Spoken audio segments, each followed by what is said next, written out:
Good afternoon, and welcome to another commemorative version of Diatribes from the Voice of Doom. Now here's your consumptive and commiserating host, Voice of Doom.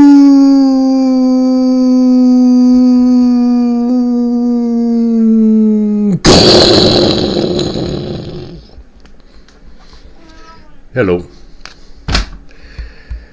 I was going to do this diatribe yesterday, but I got lazy and just laid around and watched a lot of crap on YouTube and didn't really get anything done. But I will commemorate MLK Day on a Tuesday. It's supposed to be the third Monday of every month, which yesterday was not the third. So I don't know. But they celebrated MLK Day, and so I was going to do a little diatribe about that. I really didn't want to, and then the more I thought about it, the more I thought I might be able to be informative and entertaining and sarcastic at the same time, and snarky. But first I want to add a few codas to my last diatribe. Last few diatribes talking about cardboard gate and talking about worldwide famine. I will add more factors that could lead to food shortages that I forgot to put in. One factor is they're selling a lot of farmland to China for some strange reason. It's one more thing that is doesn't make sense, which I hear all the time in the news now. Over and over, it doesn't make sense why this is happening, why that's happening. But we sold a lot of farmland to China, which happens to be close to military installations. Now, what that means, I don't know. If the Chinese are going to come in and plant more alfalfa and bean sprouts and things like Wanbok lettuce and things like that, so we can have more Chinese food, freshly made in the U.S., that's fine, but I don't know if that's what they want to do. I think they're going to let the fields go bare and just have secret installations next to our installations. Now, another factor is avian flu, which is causing the eggs to go up in price. And avian flu is a bird disease, which means they have to kill off all the chickens that have it. Whether they have it or not, I don't know, but there's flus and there's diseases and viruses that are in animals that, according to Dr. Science, Faustus, he still clings to the fact that that's the way that COVID and HIV came about, is from animals zootropically transferring to humans. So if that's the case, then I have serious concerns about avian flu. I have serious concerns about the henta and the Zika, mosquitoes, field mice, what have you, platypuses, weird things in Chinese wet markets spreading disease. So this avian flu is nothing to shrug off. Chicken is a major staple. So that's two little notes I wanted to add, and I wanted to add a few things about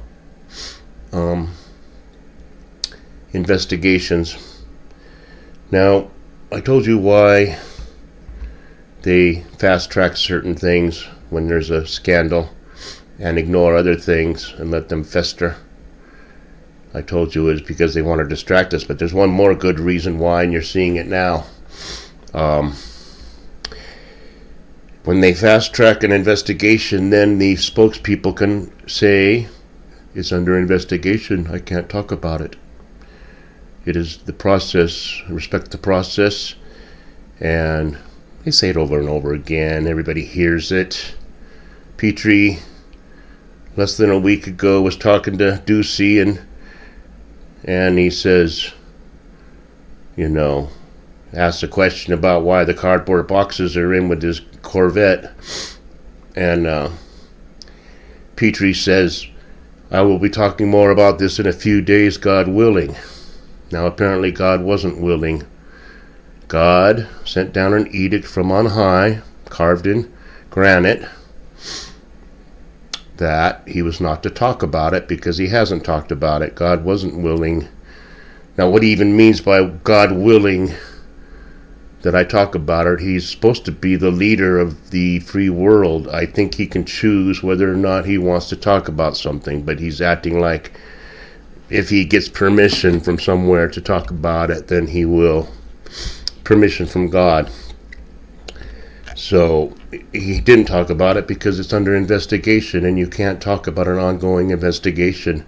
It's a perfect way for fibbers and CIA spooks and attorney generals and Homeland Security bald gremlins to say, I can't answer that question because there's a current investigation going on. So you just put everything under investigation, then the government don't have to talk about nothing. So enough of that. I could go on. XVS MLK. Okay, this is going to be an interesting one. I'm not going to talk about things that people talk about, civil rights and stuff. I'm going to take it from a little different angle. Now, Malcolm X was born in May 19th, 1925. MLK was born January 15th, 1929. They're 4 years apart or so. They were major, I guess you could say civil rights, but major advocates for rights of people of color in the 60s and 50s. Major. And it's funny because I really had never heard of Martin Luther King. In 4th grade, when I heard that he was assassinated, I knew it was an important thing because people were having a cow, because it was just off the heels of another assassination 5 years earlier, but still, people were getting killed. Lots of unrest in the 60s, especially 1968, a lot of riots, unrest, civil rights, unrest, Vietnam. But just a few factoids. How many people know that MLK was actually born Michael King Jr.? I bet you only historians really realize that. He was named after his father, Michael King Sr. And when Michael King Sr. was a Baptist minister, I think Baptist.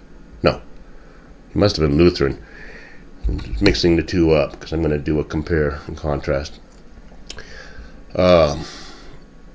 They went to Germany in 1934, I believe, and went to a Lutheran conference, and the father decided to change his name to Martin Luther King. And so he changed his son's name, who was 5 at the time, to Martin Luther King Jr. And now you have what you have today. He was commemorated as a martyr to have his own national federal holiday, which was ratified in the late 90s, and finally all 50 states celebrate that particular day. And I believe he's the only person on the federal holiday calendar that they've named personally as a day commemorating him, because I think they got rid of George Washington Day and they got rid of Lincoln's birthday and combined it into President's Day, which is a, common noun. So they have a Cesar Chavez Day, but I don't believe it's a national federal holiday. But they needed to have someone of color to be commemorated in order to be equitable, and so they chose Martin Luther King. Fine. Should they have chosen Malcolm X? Well, that would have been a completely different tone on everything that's happened since then. If they had used Malcolm X as their model, then it would be a different model on which civil rights was based. Now let's look at these guys, because I'm going to tell you right now. I'll tell you a little factoid. I'll get into Malcolm X in a minute. I want to say at the outset that both MLK and Malcolm X were failures. And not because they were bad people, and not because they didn't try, and not because they weren't dedicated and passionate about their goals of equal justice under the law, equal rights under the law, freedom for everyone, no discrimination, no segregation. They came at it from different angles, and they both failed. Why'd they fail?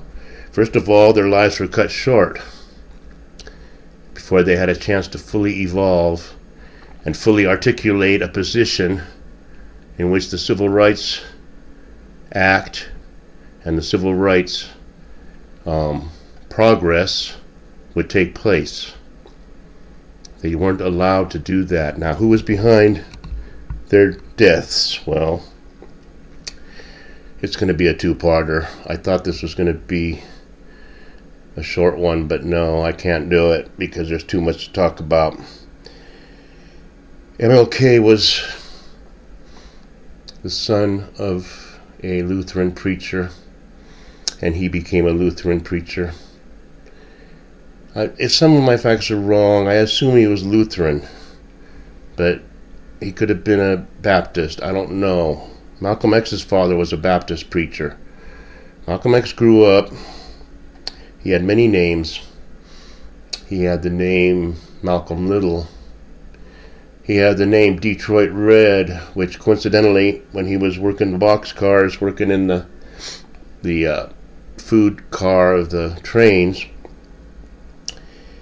he worked with someone named Chicago Red. And since they both had red hair,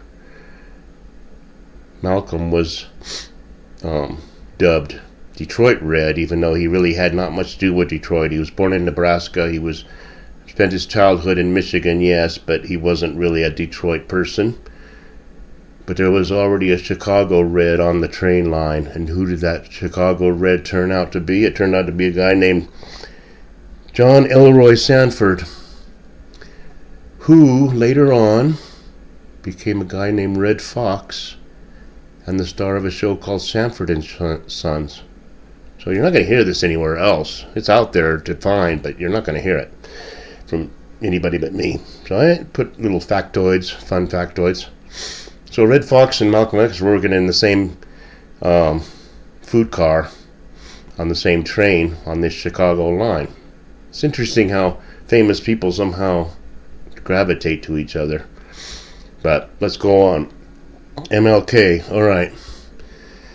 He advocated peace. He was indoctrinated by his parents to love, but he still had resentment for white people in his early years. He might have always had resentment, but he didn't want to solve it through riots and warfare. He wanted to solve it through coming to an understanding of let's all work together, work against judgment by race and color.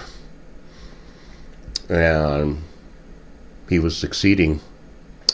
He could have succeeded even better if certain white supremacists hadn't stuck their 2 cents in. And the fibbers. Now the fibbers are involved in almost everything having to do with death of politicians and leaders who they don't like their attitude. And I'm not going to go on much longer. I can't, because I'm going to have to take this to another episode, because I got too much. Most of it I have in my head, believe it or not. I know everything. Well, I don't know everything, but I know a lot about Malcolm X. And I will tell you in the next episode who I think was, I'll say, better person, and who could have been more effective if the powers that be had allowed him to live. So, cliffhanger for you there, and I'll be right back with a new one. I'm just going to finish it all at once if I can. Okay. Have a good day, and I'll be right back.